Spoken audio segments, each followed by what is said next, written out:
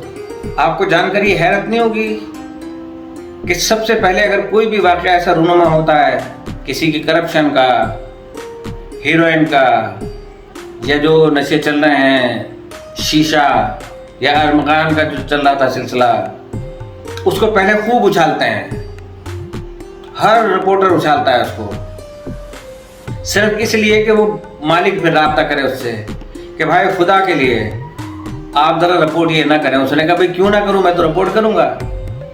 جب اسے لفافہ مل جاتا ہے، غائب۔ جہاں یہ عالم ہو وہ ملک کیا ترقی کر سکتا ہے۔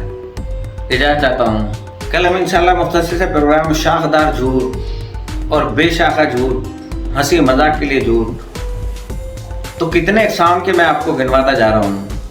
امید ہے آپ لوگ اسے ضرور یاد رکھیں گے اور مجھے اپنی دعا میں اللہ پاک آپ کو صحت و سلامتی کی دولت عطا فرمائے اور ہمارے ملک کو، آزاد پاکستان کو استحکام اور ہمارے تمام اسلامی ممالک کو یکجہتی کا پیغام، اور جو اسلامی ملک اس وقت یہود اور نصارہ سے لڑنے میں محفوظ ہے اس کو غیبی امداد فرمائے۔